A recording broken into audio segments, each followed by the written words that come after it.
Sa mga panahong ganiri hindi na po uso yung medyo magarbo-garbong ulam ang iluluto natin mga kaibigan.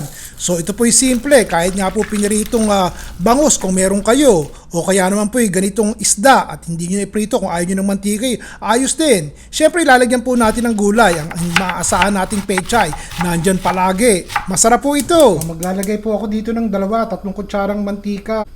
Bawang, lagay po tayo ng sibuyas. Lalagay na po ako ng 2 malalaking kamatis. Tatakpan ko na po at hayaan nating malanta. O tingnan natin, yung bango. Kapag ka nagigisa talaga kayo ng bawang, sibuyas, kamatis, ito pa lang bango Ilalagay ko muna itangkay ng pechay. Matigas-tigas yan Yun muna unahin natin. Yan. Okay yan. Mura-mura ng konti ang pechay. Lagi ako may pechay ngayon sa mga ulam at nabasa ko po yung mga comments nyo. Siyempre gusto ko lutuin nyo itong aking ginagawa at gayahin nyo sa bahay. Kaya ang ginagamit ko pang mga Ricardo mura-mura ng konti. Lalagyan ko na nga po ng oyster sauce, mga 3-4 na kutsarang oyster sauce. So alam nyo, matamis-tamis yan. 1 kutsarang patis. Yun. Konting paminta. Sasabawan ko na po ng 1 tasang tubig. Haluin natin sandali.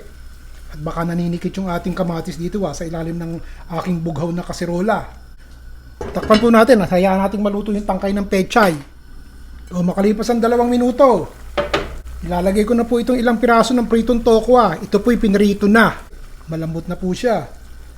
Malagay na nga itong dahon ng pechay.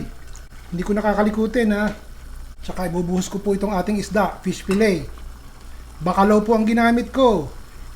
Hinati ko sa 2 yung aking niluto nung isang araw. At eto, ginawa kong ibang ulam naman. Pritong bangus po ang isama nyo. Kung wala pong bacalao, hiwain nyo ng maliliit at isama nyo po sa huling parte ng pagluluto katulad ng ginawa natin. Nangyari po kasi alam kong lalagyan ko ng tokwa para makatipid. 2 ulam. O siya, isaran na po natin at aking hihinaan ng apoy ng bahagya at hayaan po nating maluto-luto yung isda. Ihuhuli nyo yung isda. Sandali, nalimutan ko. Dahon po ng kinchay. Nalimutan ko pasensya na. Isarap po natin uli. Sige, papakita ko po sa inyo. Tingnan nyo. Mga 2 minuto lamang. Hindi ko na po kinalikot. Gagawin ko lang. Gaganituhin ko po at nang makita nyo na luto na po yung isda.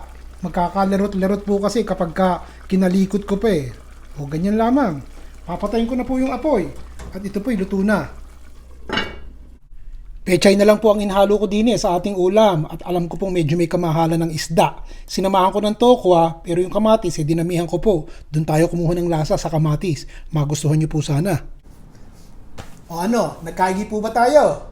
Alam na alam ko naman ang mga Ricardong gusto nyo yung mura at saka madaling hanapin, di po ba?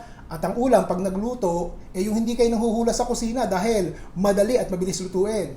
Yun ang gagawin natin sa susunod. Ayos po ba? Si Ron Bilaro.